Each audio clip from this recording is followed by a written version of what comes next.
To all our Mindvalley members and aspiring members, I want you to know that this video is a very special announcement.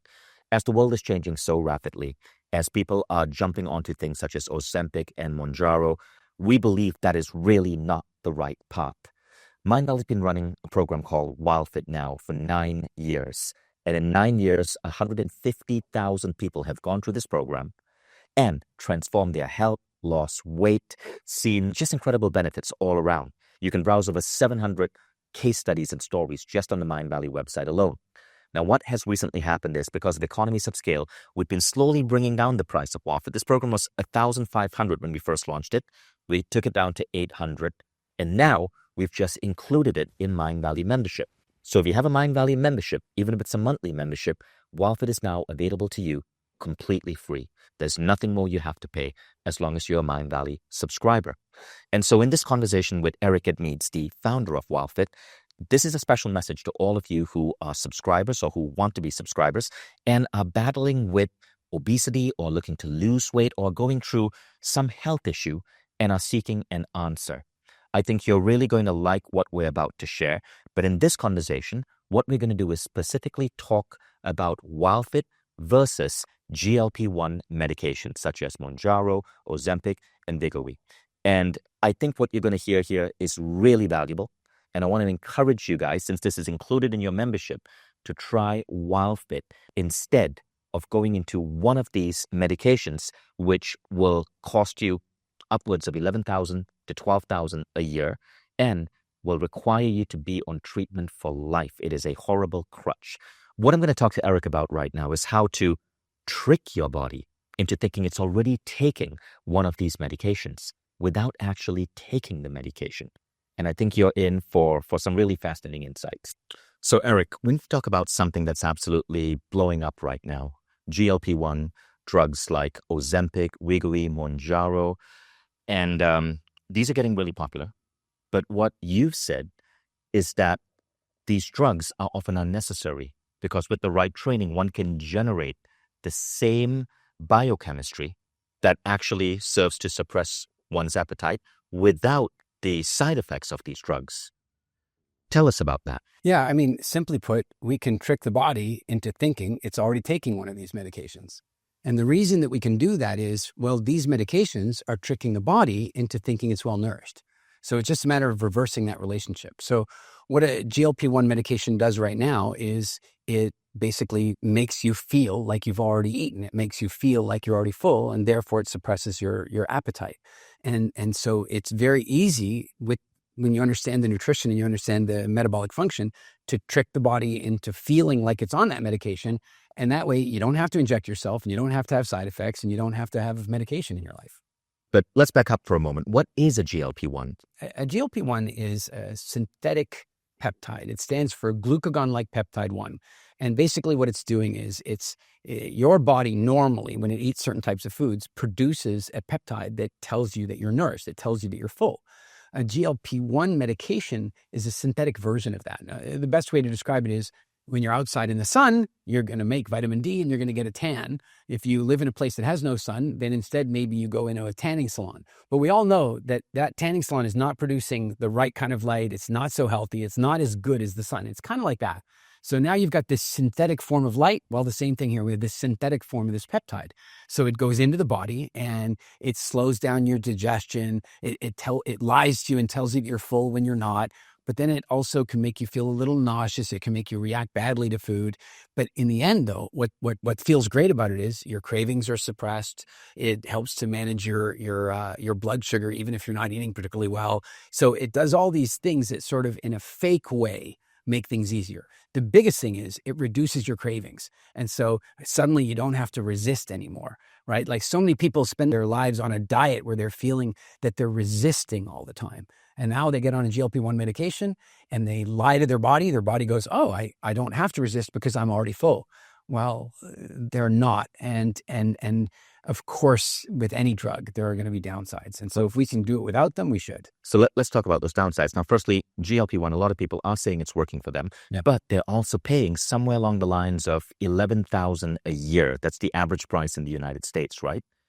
But then there are all of these side effects. And like many other things from the pharmaceutical company, these drugs are designed so you have to take them for life. So tell us about the side effects here. Well, I think the first thing before we even get to side effects is the real effects, the targeted effects, right? I mean, they work. Clearly they work. You can see all these people that their faces have changed and they have like this Ozempic face, like they've lost weight and it's working. Is it though? Because what I would suggest is that what's happening for most people is they're taking these drugs and they're losing weight. And if weight was their only goal, then this seems to be good. This seems to be great. Except what they don't realize is that they're losing all weight. They're not just losing fat. So if they lose 30 pounds, they might lose 20 pounds of fat, but they'll also lose 10 pounds of what you might consider to be good biomass. They'll be losing muscle mass. They might lose bone density. So they're not simply losing weight. They're losing themselves. They're losing good, healthy tissue out of their body. So that's immediately one problem. Then you get to the side effects. Well, there are a variety of different complaints that have been coming out. Like very common is nausea. People feeling sick after they have the injections, or whenever they see food, they start to feel nauseous. They feel they get diarrhea. They feel a sense of fatigue. And then this is scary. They lose all interest in food. And while that sounds like a dream for somebody who's been, trapped in the diet world, it's not a dream at all. And this is really important to understand. The GLP-1 goes into you and it makes you feel like you're full, right? It makes you feel like you're full. So therefore, you no longer have nutritional hunger, but it does nothing to address your emotional hunger. So, the average person in the developed world these days is eating like not enough of the good stuff and too much of the bad stuff, right? The food pyramid is flipped upside down and we got it backwards. So now you take a GLP-1 medication and the nutritional craving that you might have had for more good stuff is gone. But the emotional habits that you have around food are not gone. And so if you're really sad and depressed and ice cream used to be the path to sad and depressed, you're probably still going to stuff that ice cream down. Whereas you had a nice salad over here, a piece of salmon or whatever the healthy food, the nutrient dense food, you won't want that. So what we're seeing with a lot of people is, they're reducing the overall amount of food they're eating, but they're reducing their healthy food even more than their unhealthy food. And then, of course, now we're dealing with a variety of other issues that, there are now long-term health implications that are not fully understood because these things are so new. There's been some links to develop various cancers that might be developed and so on. And like all medications, there's the good, the bad, and the ugly. And I think that in this case, since we know that we can trigger the same reaction in the body without medication, we'd be better off doing that than taking it. So that's interesting. Those are some of the physical side effects, but are there also any psychological side effects? Because when we talk about WildFit, you speak so much about how food is psychology. This is a really important thing to understand. When you take a medication that artificially suppresses your appetite, you don't have to exercise any willpower at all, and so your willpower weakens. Studies are now showing that many people that take these drugs get the initial desired results, but when their appetite comes back, when they come off the medication, they claim that the appetite comes back roaring back. It comes back much stronger than it was before. I don't think that that's actually true. I think it comes back just like it did before. But the difference is that because you've been taking a drug that has suppressed the cravings for you, you have not had to resist against them. This is a silly metaphor, but you can get these like exoskeleton legs so that, if you've hurt your knee, you can use this like robotic leg and it'll help your knee. But imagine if you kept that leg on all the time. Eventually, all the muscles in your leg would atrophy, right? And then you'd need to live with that exoskeleton for the rest of your life. That's what's happening, is that people are taking this drug. They don't have to use any willpower at all. And by not using any willpower at all, their willpower basically fades away to nothing. Then when the cravings come back, they feel like the cravings are stronger. They're not stronger. They've just gotten weaker. That's scary. It is. And what about long-term side effects? Yeah, it's funny. There is a lot of focus on the short-term side effects because people are basically kind of short-term in their thinking. So they're concerned about the fact that they're going to feel nauseous. Nobody likes that feeling. And they're concerned about the fatigue they'll feel. And those things are important, but they are, in a sense, the canaries in the coal mine. They're warning you about other things that are going on. There are now studies that are suggesting that you're talking about an increased risk of thyroid cancer, pancreatic issues, and as we've already talked about, severe muscle loss. And look, you and I have talked about this many times before. Muscle mass is directly correlated to great health span and longevity. If you give up your muscle, you're basically aging yourself. And so anything that threatens your muscle mass has got to be something you think twice about. Again, since we can trick the body into doing this naturally, we should do that instead of taking the drug. That's actually kind of terrifying. And a lot of people who take these drugs, it seems that they get stuck. They have to keep taking it, and it is expensive. Yeah. And then there are the long-term side effects. Yeah. So earlier I mentioned this idea that it's like the exoskeleton. If you take the drug, then you don't have to exercise your willpower, and your willpower gets weaker. So let's make that much more clear for people, because this is very important. What happens to most people is they go on a diet and they know they have to give up some foods, which is, farcical in and of itself. Like, you have to give these things up, and from the outset you're probably not going to, because your willpower is eventually going to fade away. But as long as you are practicing your willpower, you are actually strengthening it. There's a part of the brain, I think it's the anterior cingulate cortex. And every time you do something that you should do, but you don't want to, or that you shouldn't do, and then you don't, like you exercise good willpower, you send blood flow to that part of the brain and you strengthen it. If you get in an ice bath, we can talk about all the benefits of an ice bath, but one of the best benefits of an ice bath is that you and I are looking at the ice. Your executive function says, get in that water. And your body says, hell no, I'm not getting in that water. That's ridiculous. It's freaking cold. And the captain, the executive function says, get in. And then the crew is like, do we really have to? And the crew gets in the water. And the crew hates it. The body hates it. They're like, what am I doing in this stupid water? And the captain is like, stay in there. And every minute that you stay in there, you're sending blood to this part of the brain, building executive function, getting stronger every minute. And then after about a minute and a half, the crew goes, this is actually pretty good. This water is actually pretty good. And you get to the 2-minute mark or 3-minute mark. And then the captain's like, okay, you can get out now. And then what does the crew say every time? I don't know. I think I'll stand a little longer, because the crew always wants to rebel a little. Now, what's amazing is, in that relationship, what's just happened is the captain, your executive function, has gotten stronger, and the crew has learned to respect the captain. Now, Ozempic comes along and just makes the crew drugged. Just drugs out the crew. So the captain says, don't eat that. And the crew's like, I don't want to anyway. And then when the drug is gone, the crew goes into full mutiny and won't listen to the captain ever again. And that's where we really run into a problem. These drugs are damaging executive function. And by the way, it's not like you have a different part of the brain that controls your executive function for food, and then for exercise, and then for your love life and for your parenting. It's the same part of the brain. And so as you allow this part of the brain to weaken, you will find your resolve weakening on everything in your life. I know from having had over 150,000 people go through our programs, people tell us routinely, often out of the Mindvalley community, they come to us and go, you know what's amazing? Once I handled this relationship with food, I got everything else done too. And so the opposite is now happening with these drugs. You take these drugs, you suppress your executive function, and then you start wondering why you're procrastinating everything, why you don't feel like going to the gym, why you didn't do the things you needed to get done, because you've let that part of the brain weaken. So is this one of the reasons that people seem to be getting stuck on these drugs? Oh, absolutely. Look, think about this. And this is really tragic.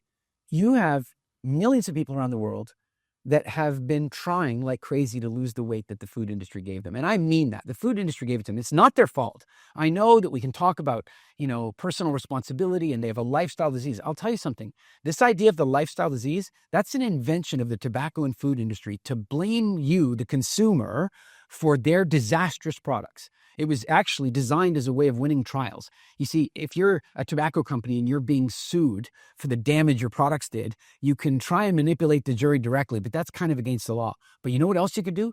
You can start buying media space. You can start influencing television programs. You can start influencing society to accept lung cancer as a lifestyle disease. The reason you want to do that is now when you have a jury in the courtroom and you use an affirmative defense, while they chose to smoke, the jury is already pre-programmed to see lung cancer as a lifestyle disease.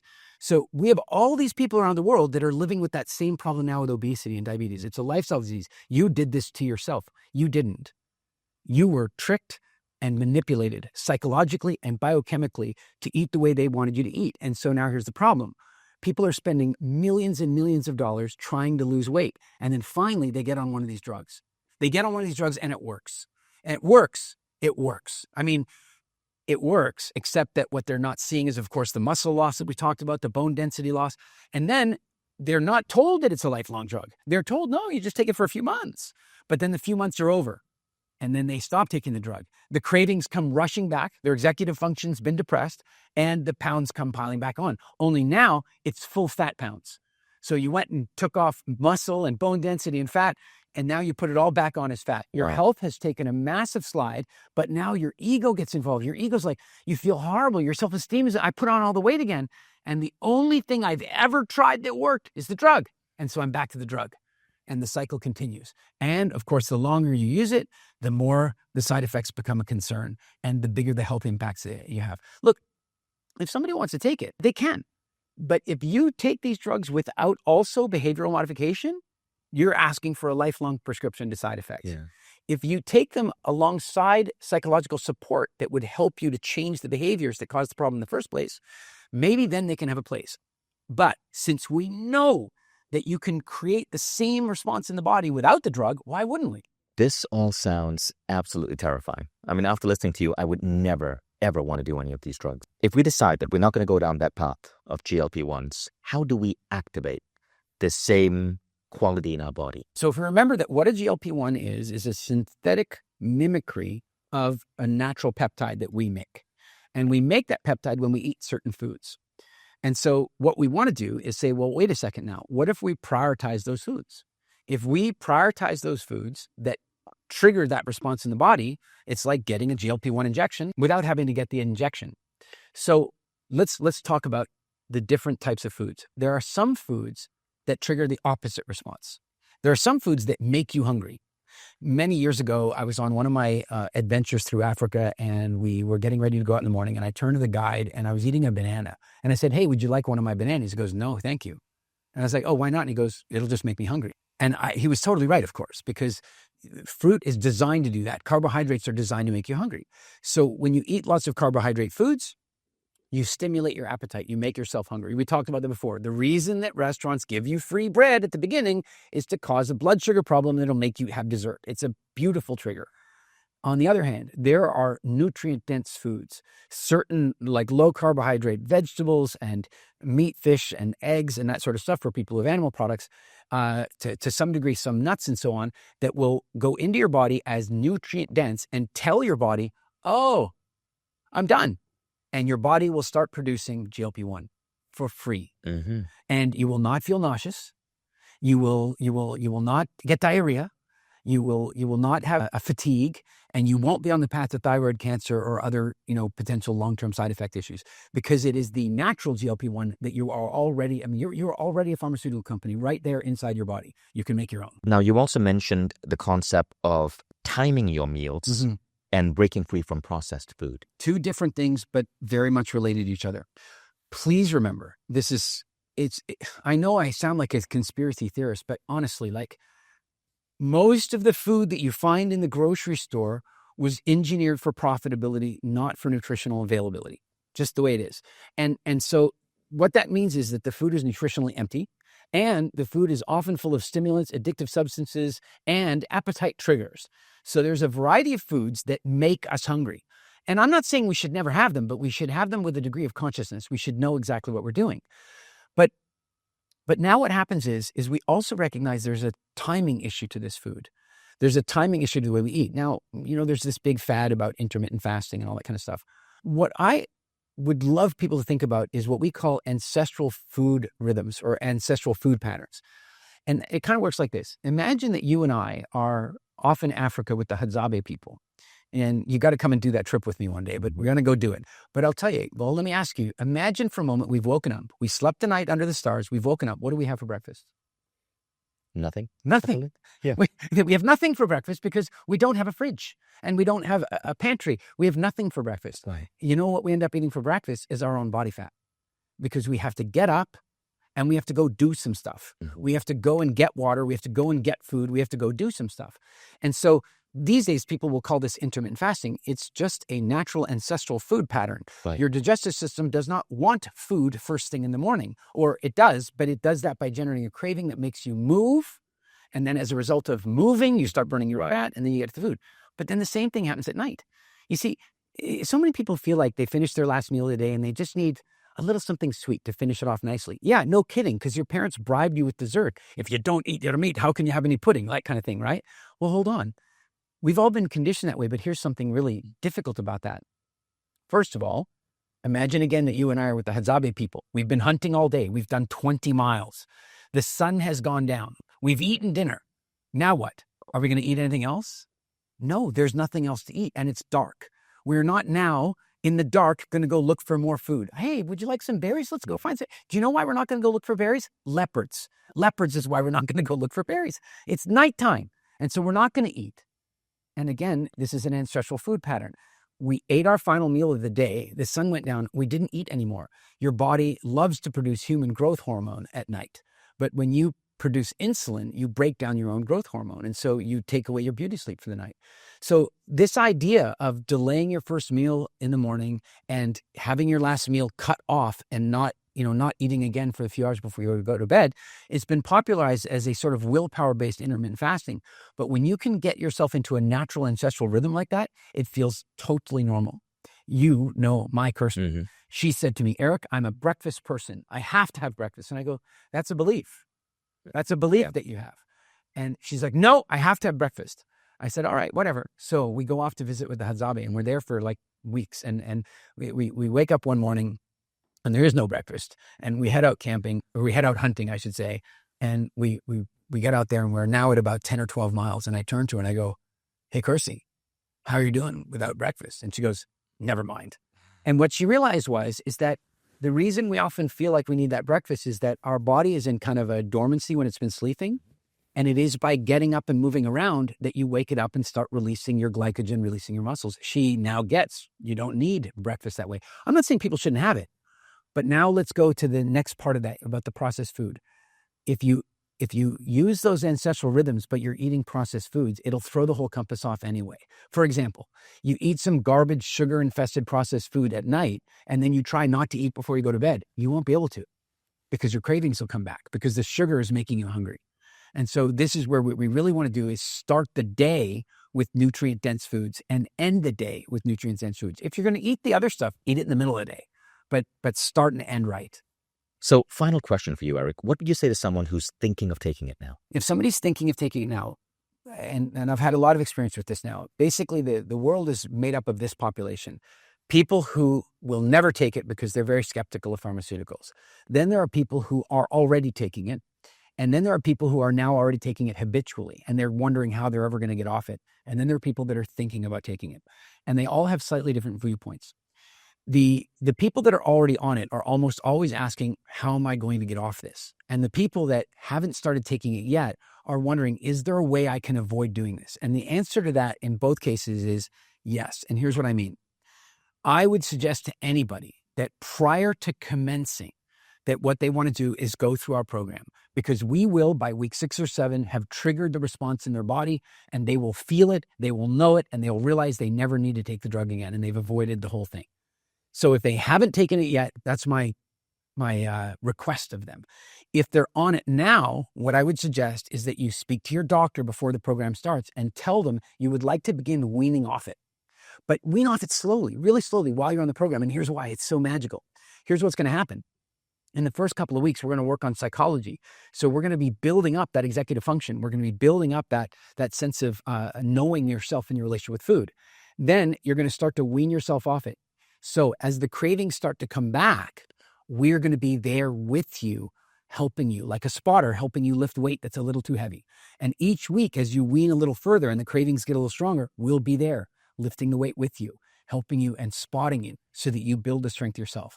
So whether you're on it now and wanting to get off it, or whether you're wanting to avoid taking it, I think that's the path to go. So it makes absolute sense before you get on something with such radical side effects, with such a huge cost, with such long-term negative side effects, to really try something like WildFit. So the kickoff class for WildFit is happening shortly. All you have to do is sign up using your Mindvalley membership.